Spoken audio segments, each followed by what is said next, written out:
Sudah siap Bu ya?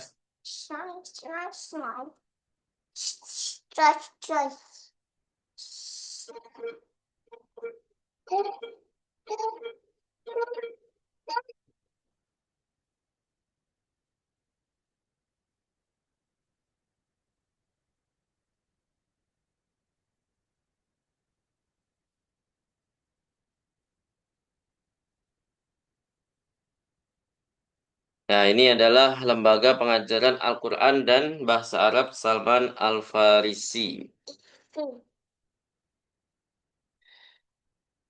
Baik, saya ucapkan ahlan wa sahlan wa marhaban bikuma. Selamat datang di program Kubarok, kursus Bahasa Arab online di Markas Salman Al-Farisi. Baik, pembahasan pertemuan hari ini itu ada beberapa hal. Yang pertama adalah seputar belajar bahasa Arab. Kemudian ada metode efektif belajar bahasa Arab. Hmm. Kemudian materi pembelajaran dan sistem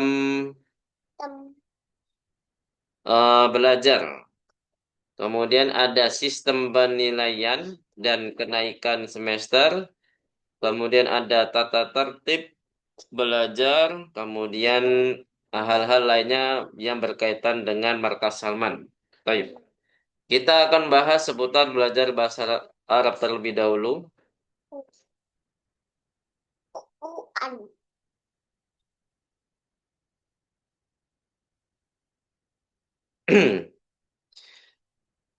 Nah, di sini ada 3 hal yang harus kita ketahui. Yang pertama, motivasi tujuan belajar bahasa Arab. Apa yang kita cari di program ini? Kemudian, pentingnya belajar bahasa Arab. Kenapa kita harus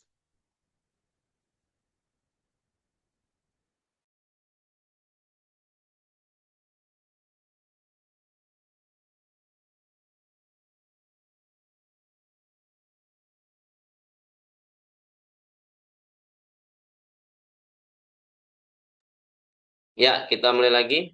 Pentingnya belajar bahasa Arab. Kenapa kita harus belajar bahasa Arab? Kenapa nggak belajar bahasa yang lainnya gitu ya? Kemudian kita juga akan membahas unsur-unsur bahasa. Apa yang harus kita pelajari dan kuasai di bahasa ini? Baik, kita akan menuju ke motivasi dulu ya.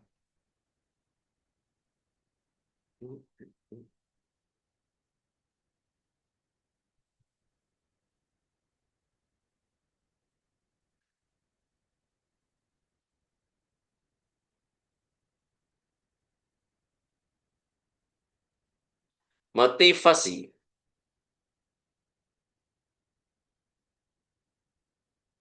Apa motivasi kita dan tujuan kita dalam belajar bahasa Arab? Yang pertama pastinya adalah kita harus mengharap ridho dan pahala dari Allah. Itu sebenarnya tujuan kita di dalam dunia ini, hidup di dunia ini ya hanya untuk itu sebuah ya. Kemudian yang kedua, nah ini tujuan kedua untuk biar kalau secara umum pasti semua kegiatan kita tujuannya ini Bu ya mengharap ridho dan pahala dari Allah. Nah yang kedua ini itu lebih ke khusus Bu ya. Apa tujuan setelah kita mendapatkan mengharapkan ridho Allah, yaitu memahami syariat Islam dengan benar. Kita harus memahami syariat sholat, kita memahami syariat puasa, kita harus memahami syariat umroh dan haji, dan lain sebagainya. Jadi, dengan belajar bahasa Arab, kita insya Allah semuanya akan memahami syariat-syariat Islam. Kemudian, kita juga bisa lebih khusyuk dalam ibadah. Ini tujuan ketiganya. Mungkin ada tujuan-tujuan yang lebih banyak lagi, tapi yang eh perlu digarisbawahi ya 3 ini Bu ya, lebih khusyuk dalam ibadah. Kenapa demikian? Karena dengan memahami apa yang kita baca di dalam sholat, memahami apa tujuan puasa, memahami zikir-zikir kita di dalam haji dan umroh, nah itu akan membuat kita lebih khusyuk lagi. Seperti itu. Kemudian, selanjutnya, pentingnya belajar bahasa Arab. Yang pertama adalah bahasa Arab adalah bahasa yang memiliki keutamaan dibandingkan dengan bahasa yang lain.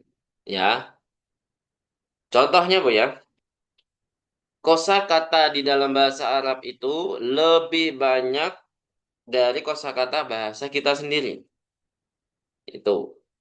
Nah, dan kaidah-kaidah bahasa Arab itu bidangnya itu lebih banyak daripada bahasa Indonesia.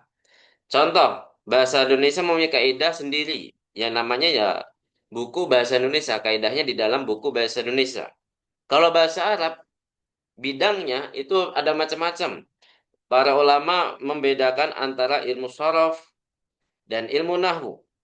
Kemudian ada ilmu balaghah, ada ilmu arud untuk membuat syair, ada ilmu khat untuk penulisan Arab, ada ilmu imla, qawaidul imla dan lain sebagainya. Jadi banyak sekali bidang di dalam pelajaran bahasa Arab.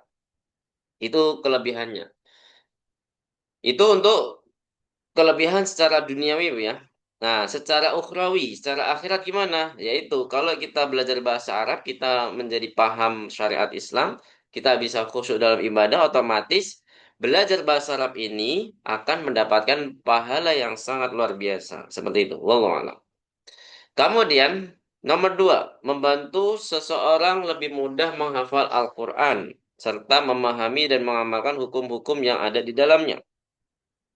Nah, jadi kalau kita belajar bahasa Arab, kita akan memahami Al-Quran, lafal-lafal Quran secara tafsirnya maupun secara lafadznya saja.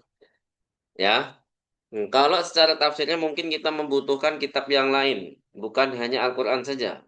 Mungkin kitab Ibnu Katsir, mungkin kitab tafsir Jalalain dan lain sebagainya. Ya, dengan memahami Al-Quran ini kita juga akan mudah menghafal Al-Quran karena bisa mengurutkan, oh ini setelah ayat ini cerita Nabi Musa, oh setelah ini cerita Nabi Nuh dan lain sebagainya. Jadi semakin kita paham akan semakin mudah dalam menghafal seperti itu. Kemudian yang ketiga, kunci utama dalam memahami serta mengamalkan ilmu syar'i dan syariat Islam. Jadi sebenarnya ilmu bahasa Arab ini adalah ilmu Allah yang mana dengannya itu sebagai miftahul ulum, ya, pembuka atau kunci utama dalam mempelajari semua syariat-syariat Islam. Syariat-syariat Islam itu apa? Maksudnya adalah di bidang ilmu hadis, di bidang ilmu tafsir, di bidang ilmu tauhid, ada ilmu fikih. Nah, itu semua ilmu yang dipelajari dalam syariat Islam itu sebenarnya yang pertama dipelajari adalah cuma satu, yaitu bahasa Arab. Maka di sini menjadi kunci utama. Gitu, Bu ya. Nah, jadi kalau kita tidak belajar bahasa Arab, nanti gimana caranya memahami ilmu-ilmu tersebut? Ya, bisa lah memang dengan terjemah, tapi otomatis beda yang paham bahasa Arab dengan yang belum paham bahasa Arab nanti akan beda pemahamannya. Memang bisa memahami syariat Islam dengan terjemahannya, memang bisa. Tapi lebih paham lagi kalau dia bisa paham bahasa Arab atau bisa menguasai bahasa Arab. Kemudian yang keempat, menghindarkan seorang dari salah faham dalam mempelajari agama Islam. Jadi, kalau kita belajar bahasa Arab, kita terhindar secara otomatis dengan pemahaman-pemahaman yang salah. Oh, ini sholat duhur, waktunya sekian. Nah, ternyata ada yang menjelaskan sholat duhur, ini, oh ini keliru. Nah, berarti kita juga tahu kesalahan-kesalahan dalam beribadah. Nah, untuk tidak mengamalkannya atau untuk menghindarinya. Jadi, kesalahpahaman paham itu bukan untuk diamalkan, tapi untuk dihindarkan. Ya. Kemudian, yang kelima, nanti ada enam insya. Setiap ilmu yang berkaitan dengan Al-Quran dan Sunnah memiliki keutamaan lebih dan orang yang mempelajarinya serta mengajarkannya akan mendapatkan pahala. Nah, ini juga fadilah dari mempelajari ilmu bahasa Arab, Bu ya. Beda dengan ilmu-ilmu yang umum seperti matematika, fisika dan lain itu kan umum. Itu tuh beda pahalanya dengan emang mempelajari tersebut kalau tujuannya bagus itu akan mendapatkan pahala. Tapi kalau pelajaran syariat seperti bahasa Arab, fikih dan lain sebagainya itu pahalanya jauh lebih banyak pastinya. Karena bahasa Arab ini adalah termasuk atau yang berkaitan dengan Al-Quran dan Sunnah. Dengan bahasa Arab kita bisa memahami Al-Quran maupun Sunnah. Dengan pahamnya Al-Quran dan Sunnah kita akan memahami ilmu akidah, fikih, dan lain sebagainya. Karena fikih, ilmu tauhid, fikih, atau tafsir itu berasal dari Al-Quran dan Sunnah pastinya. Kenapa di Sunnah juga? Karena sebagian besar imam kita, imam tafsir kita Ibnu Katsir itu menafsirkan ayat-ayat Al-Qur'an itu dengan hadis. Karena ini adalah tafsir yang paling kuat di antara semua tafsir, tafsir dari eh, sahabat atau tafsir dari hadis itu akan jauh lebih kuat daripada tafsir-tafsir dengan pemikiran ulama itu sendiri. Gitu Bu ya. Jadi di sini pastinya ilmu bahasa Arab itu ya namanya juga kunci utama pasti berkaitan dengan Al-Quran dan Sunnah. Pasti itu. Kalau berkaitan dengan Al-Quran dan Sunnah, maka eh, tidak ada balasan selain pahala baginya. Seperti itu. Masya Allah.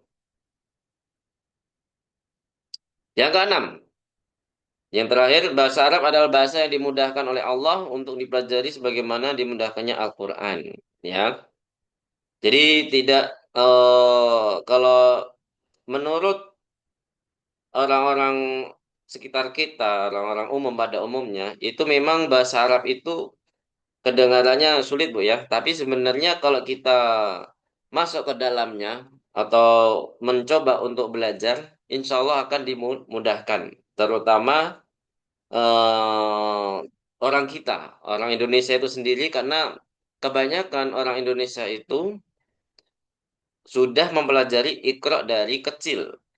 Kebanyakan, Bu ya, walaupun tidak semuanya mempelajari Iqra dari kecil sehingga tidak ada yang namanya buta huruf Arab.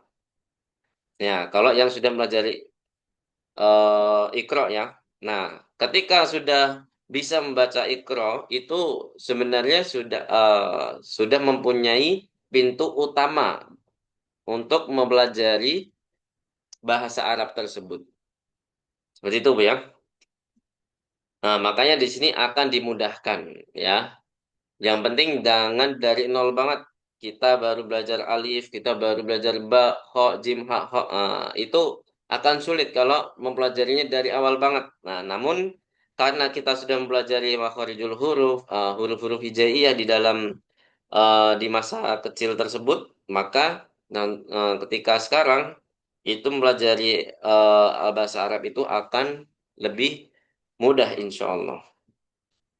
Dan jangankan Bu ya, orang yang seperti sekarang, yang orang Indonesia ini terkenal dengan masa kecilnya belajar Iqra. Nah, kalau perlu kita ketahui, ini ya saya dengar dari cerita teman saya, itu ternyata orang-orang luar negeri yang bukan Muslim, orang-orang kafir, orang luar negeri itu ternyata juga mempelajari bahasa Arab.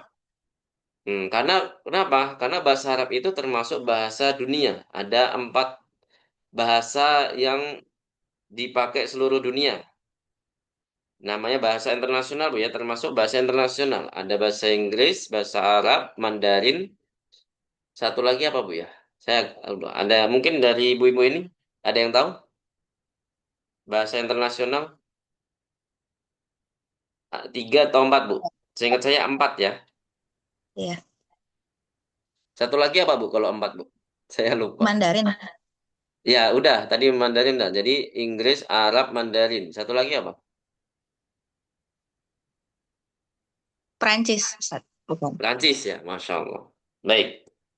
Nah, itu adalah bahasa internasional. Mereka mempelajari bahasa Arab karena bahasa Arab itu adalah bahasa internasional, bukan seperti kita tujuannya. Kita mengharapkan Allah, apa pahala dari Allah, kita bisa belajar syara Islam dengan baik, kita bisa khusyuk. Nah, itu tujuan kita. Tapi kalau orang kafir tujuannya nggak mungkin seperti itu kan, Bu? Nah, orang kafir itu pasti tujuannya ya karena satu untuk menguasai dunia juga. Nah, karena ingin menguasai dunia. Karena bahasa Arab termasuk bahasa internasional, jadi mereka berbondong-bondong belajar bahasa Arab di Qatar atau dimanapun Timur Tengah itu hanya untuk ingin menguasai dunia. Seperti itu. Nah, padahal dunia yang kita ketahui adalah sesuatu apa, Bu? Yang hina atau sesuatu yang paling rendah. Seperti itu. Kalau di mata yang orang-orang beriman. Taib. Selanjutnya, kita akan melajari unsur-unsur bahasa. Nah, apa saja yang kita akan ketahui di sini?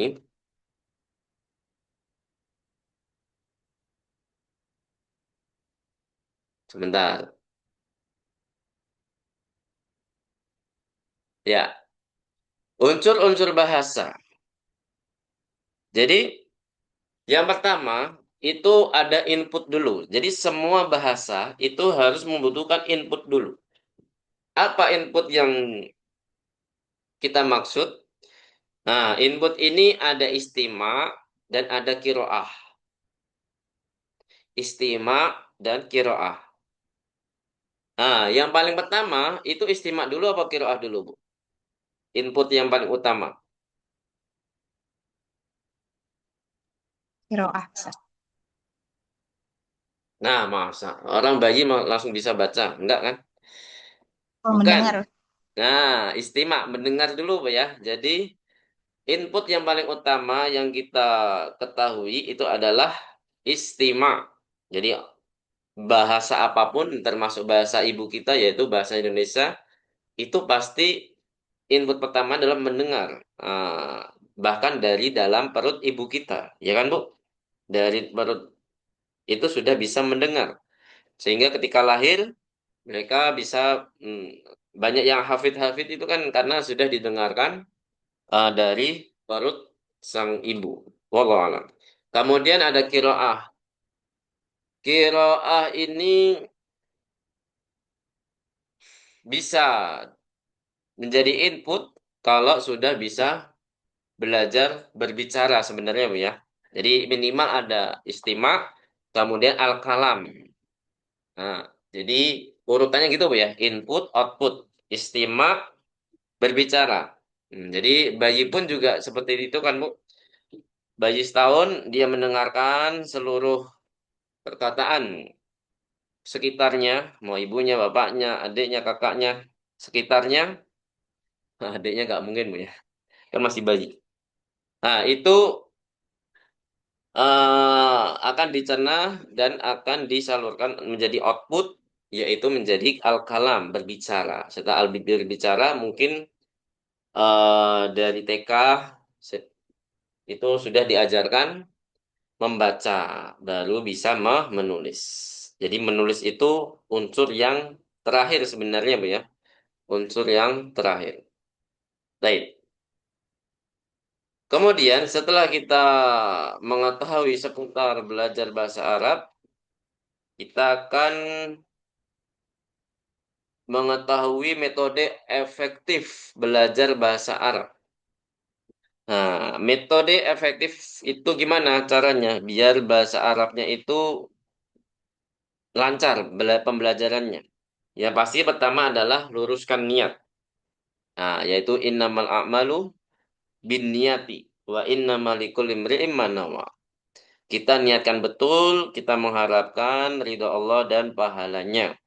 Jangan karena ikut-ikutan, jangan karena ah waktu kosong. Saya punya waktu kosong banyak nih, daripada nganggur, mending belajar bahasa Arab. Jangan gitu, ya. Jadi kita harus niatkan betul untuk belajar bahasa Arab. Kemudian memiliki sifat seorang penuntut ilmu seperti yang dikatakan dalam syair oleh Imam Syafi'i rahimahullah taala. Apa bunyinya, Bu? Lantanala atau lantanalu. Nah, ini banyak riwayatnya, ya. Kalau di sini lantanala ilma illa bisittatin saunbika an tafsilha bibayani. Dzakaun wa hilsun wa ijtihadun wa bulghatun wa sobatu ustadin wa tulu zaman.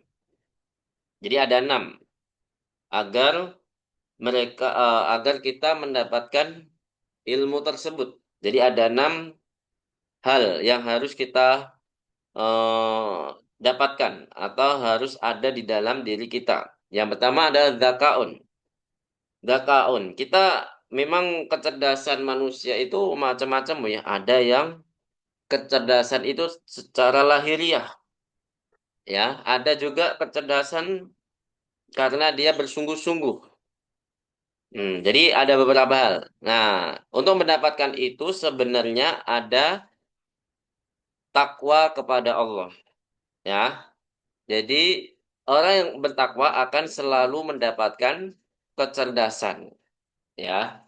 Saya jadi ingat masa-masa di pondok itu ada yang di pondok itu sangat itu kan ada klasifikasi, Bu, ya. Ada P, C, D, E, F, G, H, I. Nah, itu kalau semakin ke bawah itu semakin E, F, G itu semakin ke sana akan dianggap akademisnya itu rendah. Nah, tapi ketika keluar dari pondok, dia bisa jadi murid yang unggul. Nah, karena mungkin salah satunya adalah ketakwaan. Jadi karena ketawaan itu akan menjadi orang itu menjadi cerdas. Nah, juga dalam mempertahankan atau mendapatkan kecerdasan kita juga harus mempunyai rasa percaya diri. Jadi tidak perlu malu bertanya kepada ustadznya, tidak perlu apalagi, Bu, sungkan, ya, malu, sungkan dan lain sebagainya. Jadi harus mempunyai rasa percaya diri kalau kita ini bisa, ya. Lawan katanya percaya diri apa, Bu? Saya lupa. Minder, ya, minder, ya. Kalau kebanyakan orang tidak mau mulai belajar bahasa Arab itu karena minder, ya. Wah, bahasa Arab susah katanya. Makanya banyak yang berguguran itu, ya, salah satunya karena minder juga. Wah, yang lain bisa, saya nggak bisa nangkap sama sekali. Padahal pemahaman itu ya dari Allah. Kalau semakin kita bertakwa, insya Allah Allah akan memberikan pemahaman, kecerdasan kepada kita semua. Amin, ya rabbal alamin. Kemudian yang kedua, wahirsun. Hirsun itu kalau dalam penerjemahannya sebenarnya adalah semangat, ya. Tapi kalau kita terjemahkan lebih dalam lagi, itu bukan semangat. Artinya tamak terhadap ilmu. Kalau kita ibaratkan itu seperti gelas yang kosong. Kalau kita isi, itu akan bisa menerima terus, ya. Tapi kalau gelas yang penuh kita isi dengan air, maka tidak akan bisa menerimanya. Jadi gelasnya itu akan menumpahkan air tersebut. Ya, makanya kita harus menganggap diri kita sebagai gelas yang kosong terus. Jadi bisa menerima apa saja yang kita pelajari. Utama ilmu adalah itu rakus, ya, kalau bahasa kasarnya tamak itu rakus. Nah, rakus itu tidak boleh dalam hal yang duniawi seperti makan, minum, atau memperbanyak harta, itu tidak boleh rakus ya. Nah, tapi tamak dalam ibadah itu boleh. Tamak mencari ilmu, tamak beribadah, misalkan tahajud, saya semangat sekali tahajud 10 rakaat, boleh. Sampai, makanya Rasulullah sampai kakinya bengkak kan, Bu? Karena mempunyai sifat tamak dalam beribadah. Nah, ini boleh, tamak yang diperbolehkan. Tamak yang tidak dibolehkan ya, tamak terhadap urusan duniawi. Ya, mengumpulkan harta, tamak makanan, minuman, tamak apalagi jabatan, tamak itu tidak boleh ya. Kemudian yang ketiga, wajtihadun. Di sini diterjemahkan usaha yang keras, ya, atau bersungguh-sungguh itu juga bisa. Jadi jangan sekedar belajar, yang penting dengerin ustadznya, yang penting mengerjakan soal-soalnya, yang penting, itu jangan seperti itu ya. Kita harus bersungguh-sungguh belajar apapun itu ya yang kita pelajari. Mau bahasa Arab, mau ilmu tauhid, akidah dan lain sebagainya. Wabul qotun itu artinya adalah bekal yang cukup. Nah, kalau sekarang kita cukup, ya memang dari markas itu membutuhkan dana ya. Jadi otomatis ini berbayar, tapi sebenarnya ada beasiswa, tapi sekarang nggak tahu Bu ya. Ini karena peminat belajar online itu sedikit atau memang iklannya tidak menyebar sampai ke dulu, nggak seperti dulu Bu ya. Kalau dulu waktu COVID, Masya Allah, itu menyebar ke seluruh Indonesia. Jadi banyak yang ikut juga, banyak peminatnya. Tapi kalau sekarang, Masya Allah. Jadi kita seadanya nggak apa-apa. Yang penting ada yang mau belajar. Nah, jadi nanti bekalnya adalah ya per bulan 100.000 itu, dan kota internet ya, kota internet yang cukup.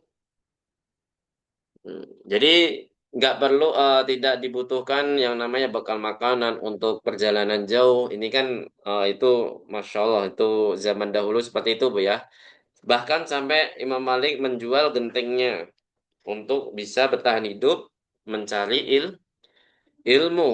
Nah, kalau sekarang ya udah kita membayar infak, kemudian kita butuh kuota internet dan waktu ya. Kita juga butuh waktu yang sempat dibutuhkan. Kemudian selanjutnya batu ustadzin. Apa artinya suhbatu ustadzin? Dekat dengan guru. Maksudnya dekat dengan guru itu apa? Beradab ya, beradab kepada guru. Nah, ini adalah salah satu kunci juga untuk mendapatkan ilmu. Karena kalau kita membuat guru kita tidak ridho, itu otomatis ilmu kita tidak akan bermanfaat.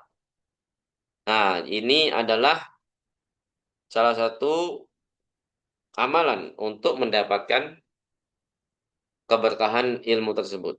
Terus yang terakhir, watulu zaman. Nah, ini adalah sifat-sifat yang harus kita perhatikan untuk mendapatkan eh, ilmu yang bermanfaat. Waktu yang panjang. Jadi ilmu bahasa Arab ini membutuhkan waktu yang panjang ya. Imam Syafi'i aja rahimahullah taala membutuhkan belajar 12 tahun sampai 14 tahun ya belajar bahasa Arab, apalagi kita yang IQ-nya jauh di bawah Imam Syafi'i Bu ya. Apalagi ibu-ibu udah berumur, ada yang 30 plus atau 40 plus. Masya Allah. Jadi kita harus lebih giat lagi ya waktunya.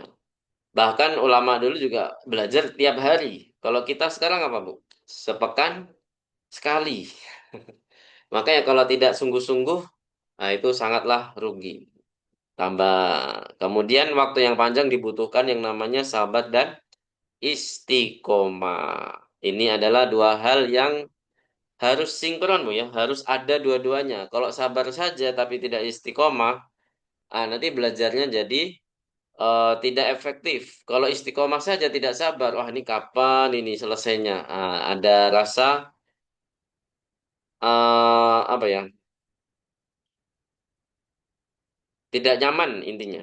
Kalau istiqomah saja, ini kapan selesainya ini kok? Dari dulu cuma jilid satu terus. Jadi nggak sabaran. Kalau istiqomah saja itu tidak akan cukup. Jadi butuh sabar. Sabar saja tidak cukup, juga butuh istiqomah seperti itu. Baik. Sekarang kita masuk ke materi dan sistem belajar. Kita kan semuanya di sini belajar online, walaupun online tapi bisa tatap muka Bu ya, melalui Zoom. Ini tentang buku Durus Lugo ya. Sebentar. Kita balik dulu ke materi pembelajaran. Oh ya, materi pembelajaran.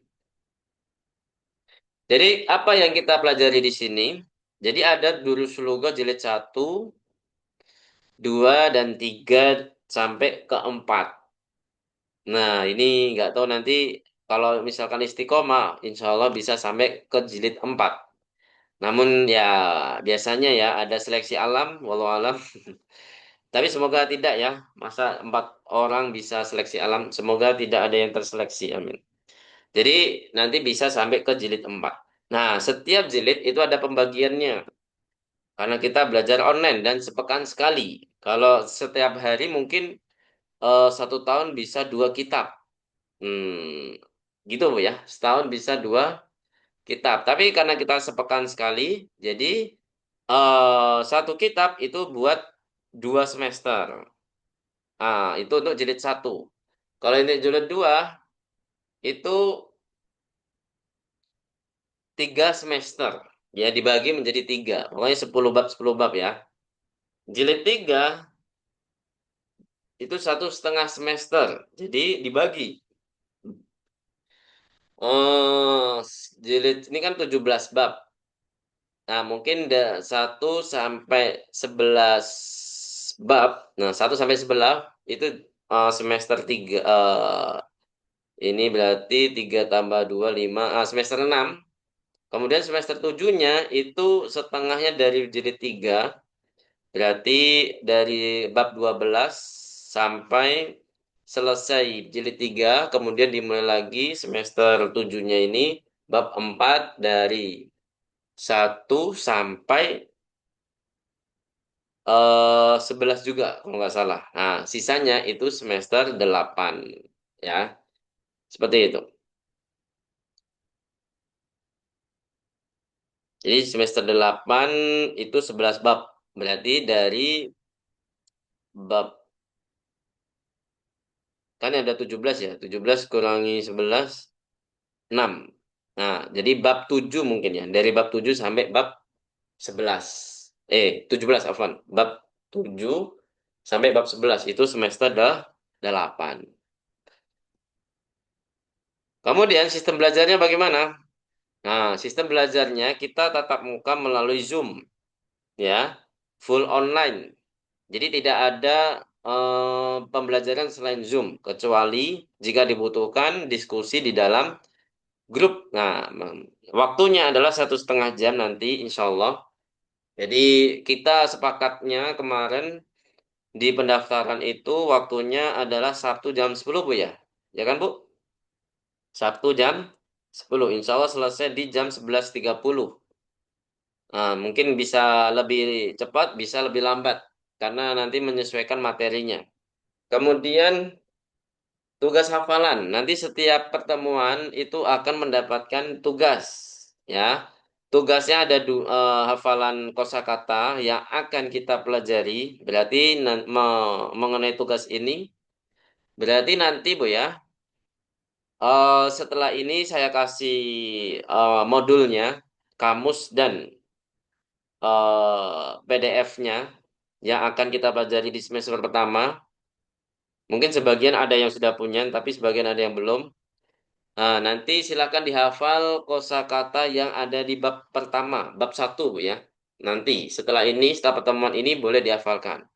Kemudian ada tugas tulis. Nah, tugas tulis ini biasanya setelah materi atau jika ada di dalam bukunya itu ada al-wajib, ada tulisan wajib. Nah, itu baru tugas tuh tulis. Itu mungkin tidak setiap pertemuan, tapi kalau setiap pertemuan ini biasanya tugas hafalan saja. Itu Bu ya. Jadi sebelum kita lanjut ke materi baru itu harus dihafal materi yang baru tersebut yang akan dipelajari. Nah, ini kan nanti kita pertemuan pertama insya Allah pekan depan. Nah, pekan depan ini harus sudah menyetorkan bab kosakata bab satu dan seterusnya. Nanti misalkan pekan depannya akan mempelajari pelajaran 2 maka sebelum hari Sabtu tersebut kita harus menyetorkan pelajaran kosakata pelajaran kedua seperti itu. Kemudian ada pendukung itu WA group. Nah, nanti ini nggak akan dipisah-pisah karena hanya 4 orang saja. Jadi nanti grup ini akan menjadi langsung grup kelas. Dan nanti akan ditambah lagi ke grup info. Untuk kegiatan pembelajaran keseluruhan dari markas. Gitu ya. Nanti insya Allah akan semuanya dimasukkan ke dalam grup info Kubaro. Nanti mengenai teknis pembayaran infak gimana atau nanti libur Idul Adha nanti gimana. Nah, nanti semua info tentang KBM ada di sana. Jadi akan ada 2 grup nanti Bu ya, grup kelas dan grup umum. Grup umum ini ya membahas seputar kegiatan Markas Salman, info-infonya, kapan libur atau bagaimana pembayaran infak tersebut. Baik. Setelah itu, kita akan membahas sistem penilaian kenaikan semester. Nah, setiap semester kita akan adakan ujian. Jadi, ujian akhir semester ya, walaupun setiap ustadz kadang beda pengajarnya. Ada yang mengadakan UTS atau yang tidak.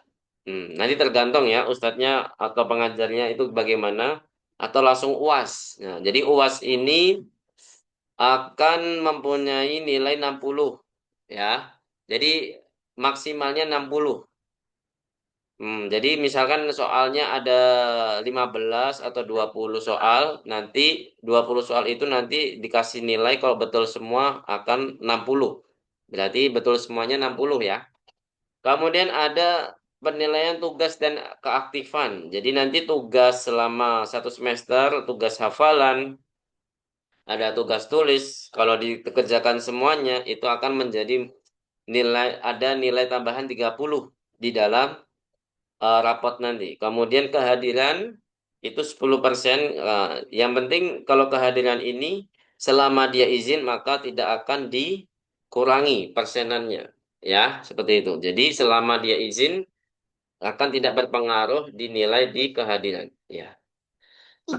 Apalagi yang aktif terus setiap hari ikut KBM, maka Pak dipastikan bisa menambah 10 nilai gitu ya. Nah, kalau dijumlahkan itu akan menjadi 100. Seperti itu. Nah, kalau ini ada kategori predikatnya. Yang pertama 90 sampai 100 itu akan mendapatkan predikat mumtaz.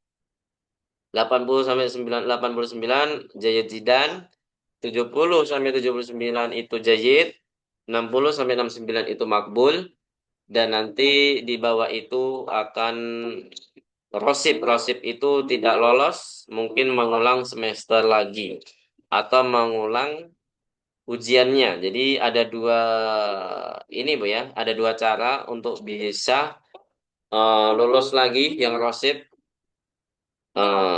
yaitu dengan remedial atau dengan mengulang semesteran seperti itu. Kemudian selanjutnya 7 tips sukses belajar online. Nah, yang pertama adalah jadikan belajar sebagai lahan ibadah, bukan sebagai beban.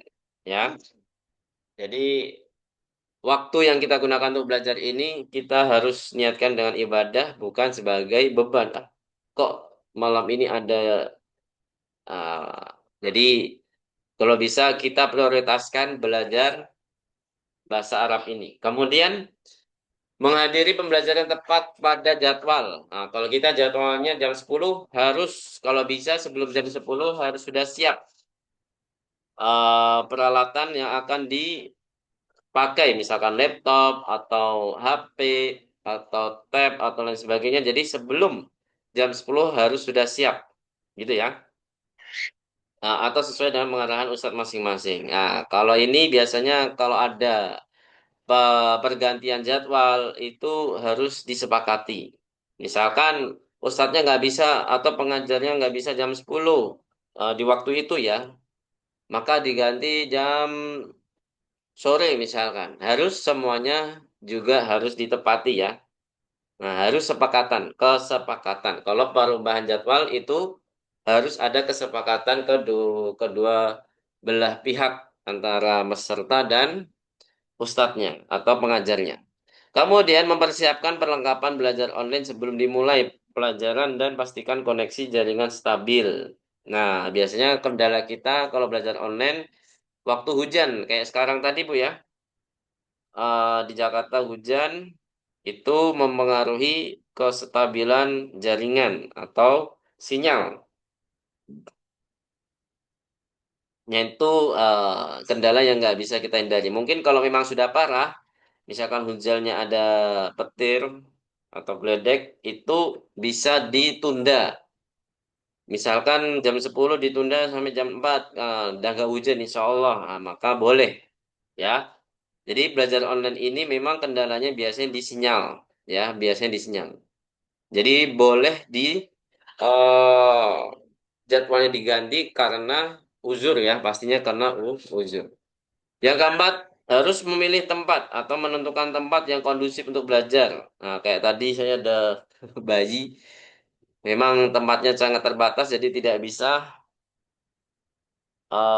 maksimal ya, tidak kondusif. Jadi kalau ibu-ibu punya anak kecil, kalau bisa harus menyendiri di kamar. Harus tentukan di mana atau mempunyai ruang belajar sendiri yang tidak ada gangguan dari luar ya, seperti itu. Kemudian disarankan untuk open mic dengan tahap memperhatikan keadaan sekitar. Nah, tadi sempat Bu Nur Insyirah ya, itu memang open mic, tapi ternyata mic-nya ini ada gangguan ya, ada suara kresek-kresek, jadi maka saya matikan. Nah, gitu ya. Jadi kalau emang mau mengganggu sekitar, jadi tidak disarankan untuk menyalakan mic. Kalau tadi Bu Tesiana, mic-nya lancar Bu ya? Coba Bu, tes. Iya, Ustadz. Nah, dan speakernya lancar Bu. Apa tadi mendengar Bu Nur Insiro ada kresek-kreseknya nggak Bu? Iya, Ustadz. Nah, jadi nanti diperbaiki ya Bu Nur kalau mau buka mic. Nah, jadi fungsinya apa? Kalau open mic nanti kita bisa musyarakah langsung, kita bisa nanya langsung ketika pembelajaran. Tapi kalau tidak mungkin kan boleh diketik di chat. Insya Allah dibaca oleh pengajarnya insya Allah. Ustaz, ini artinya apa? Ustaz, ini saya nggak paham. Nah, ini harus disampaikan, Bu. Ya, harus disampaikan. Kalau enggak ya nanti habaan. Pergi gitu saja nanti ya. Kemudian fokus mengikuti proses belajarnya sampai akhir ya. Kecuali uzur ya, biasanya ya karena ada. Ya, baik Bu Nur. Nah, nanti kalau ada uzur ya silakan untuk lebih awal selesai pembelajarannya. Tapi kalau bisa, mengikuti pembelajaran sampai akhir. Kalau kita sepakatnya sampai setengah 12 ya, sampai setengah 12 Sabtu pagi ya, Sabtu pagi. Jadi harus sampai akhir. Kemudian jangan ragu untuk bertanya serta berinteraksi dengan pengajar selama KBM dan berkonsultasi di luar KBM jika menemukan kendala dalam belajar. Jadi boleh Bu kalau ingin berkonsultasi menanyakan bagaimana caranya belajar bahasa Arab yang baik dan benar, menanyakan pemahaman saat ini artinya apa, kok ini bisa fathah, bisa kasroh, dan lain sebagainya itu bisa dikonsultasikan selain waktu KBM. Kalau memang waktu KBM-nya sangat minim, boleh dikonsultasikan setelah KBM. Gitu Bu ya. Barakallahu fikum. Sampai sini ada pertanyaan, kalau nggak ada kita lanjut. Hal min soal. Lanjut, Taib. Ustadz. Hmm. Ada peraturan kursus ya di dalam online ini. Silakan. Ini peraturannya yang sudah kita sepakati selama ini. Jadi harus yang pertama menyampaikan izin jika berhalangan hadir maksimal 10 menit sebelum KBM berlangsung ya. Kalau memang urgent lupa atau gimana ketika KBM ya nggak apa-apa. Jadi yang penting izinnya harus disampaikan Bu ya. Izinnya harus disampaikan. Kemudian berpakaian rapi dan sopan selama berlangsung KBM. Ya walaupun off cam ya tapi kita harus menjaga pakaian kita Bu ya dalam menuntut ilmu karena kita eh sedang beribadah gitu Bu ya. Jadi alangkah baiknya kita menjaga adab-adab kita dalam berpakaian. Walaupun kita tidak ada yang melihat di dalam forum tersebut, tapi dalam menjaga adab thalibul ilm itu salah satunya adalah menjaga pakaian-pakaian kita dalam belajar. Kemudian tidak meninggalkan kelas sebelum KBM selesai kecuali ada uzur yang mendesak. Nah, ini sudah disampaikan tadi, mengumpulkan tugas pada waktu yang ditentukan. Nah, karena kita hari Sabtu, kita tentukan dari sekarang saja, Bu ya. Jadi nanti eh tugasnya menghafal kosakata pelajaran pertama itu harus deadline-nya di hari Jumat. Di hari Jumat. Hari Kamis saja, hari Kamis. Karena hari Jumat nanti biar merekap ya. Hari Jumat ini untuk merekap siapa saja yang belum, nanti yang belum bisa diingatkan. Nah, jadi terakhir deadline-nya adalah hari Kamis. Apakah boleh sebelum hari Kamis? Boleh banget. Misalkan hari Rabu, hari Senin, hari Selasa, hari Ahad pun juga boleh. Atau habis KBM pun kalau mau langsung setoran boleh. Ya, daripada lupa. Ya, seperti itu. Jadi waktu yang ditentukan, Hari deadline-nya Kamis adalah jam hari berapa, Kamis. Ustadz? Gimana, Bu? Halo? Hari Kamis jam berapa, Ustadz? Ya, itu bebas. Ya, bebas. Yang penting hari Kamis sudah dikumpulkan. Mau jam 1 malam, itu dini hari, Bu ya. Boleh, boleh. Kemudian, yang kelima, menyantumkan nama asli pada akun Zoom saat KBM. Nah, ini adalah salah satu adab juga, Bu ya. Biar kita tahu, mengenal. Oh, ini Bu siapa, oh ini Bu siapa, seperti itu. Baik, ini adalah peraturannya. Jadi kalau masalah peraturan harus on cam itu bebas. Kalau ibu nyamannya on cam ya on cam, kalau nyamannya off cam ya off cam. Jadi senyamannya ibu jadi kita tidak bisa memaksakan. Tapi kalau untuk ujian, biasanya ada ujian akhir semester itu wajib on cam Bu ya, wajib. Karena untuk menjaga ketertiban atau dari gish ya, menjaga kita dari sifat kecurangan. Jadi kalau bisa harus on cam seperti itu. Kalau 1 hari saja untuk UAS saja, untuk UAS saja. Selain UAS itu ya off cam aja nggak apa-apa. Misalkan ada latihan ujian atau ada UTS, nah itu boleh off cam, boleh. Kemudian markas Salman Al Farisi ini adalah yang perlu kita ketahui. Markas Salman itu yang apa saja yang kita harus ketahui. Nah di sini ada beberapa hal Bu ya tentang markas.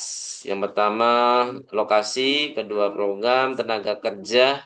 Walaupun tenaga kerja sudah ada perubahan Bu ya.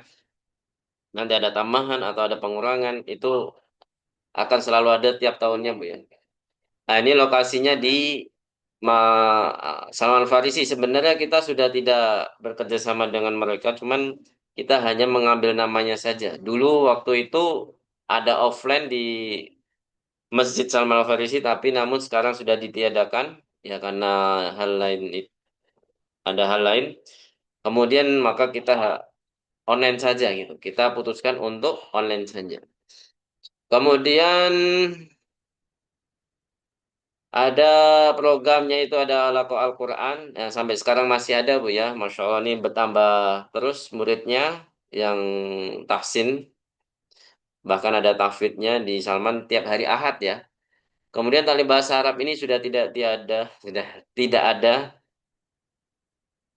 Dulu sampai 15 kelas Bu ya. Tapi karena COVID, jadi pembelajaran bahasa Arab tidak ada lagi yang offline. Mungkin ada yang offline di beda tempat Bu ya. Di Masjid MLPA itu ada pembelajaran bahasa Arab tapi tiap Sabtu ya, tiap Sabtu. Tapi bukan dari manajemen kita.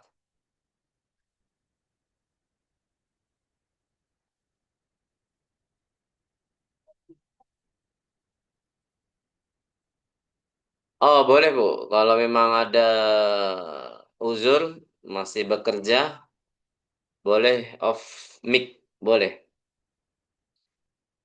Tapi kalau memang ada pertanyaan atau yang harus disampaikan, diketik saja nggak apa-apa. Kemudian di sini ada Kubaro. Ini berdiri ketika COVID Bu ya, Kubaro ini. Jadi kita mulai Kubaro ini di tahun 2020.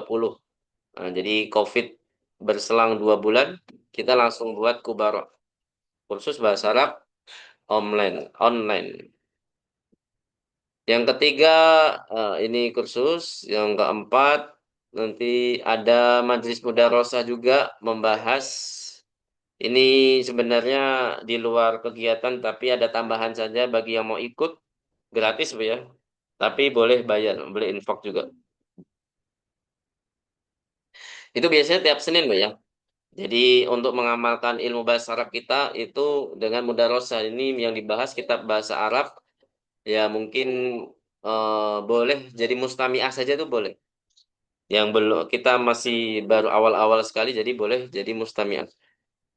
Yang keempat itu ada taklim Al-Qur'an online yang dinamakan talaki ya. Jadi ada tingkat dasar, tingkat menengah dan lanjutan. Tapi selama ini kita berjalan sisa satu kelas saja Bu ya, yaitu kelas tingkat tahfidz. Jadi selama belajar kemarin ada 3 kelas, sekarang ada 3 tingkatan, sekarang cuma satu tingkatan yaitu kelas tahfidz saja. Nah, ini ada pengajar-pengajar talaki, kubaro dan lain sebagainya. Sampai sini. Baik, mungkin cukup itu dulu materi kita pada malam hari ini. Wassalamualaikum warahmatullahi wabarakatuh. Nanti kita ketemu lagi di hari Sabtu, insya Allah. Baik, kita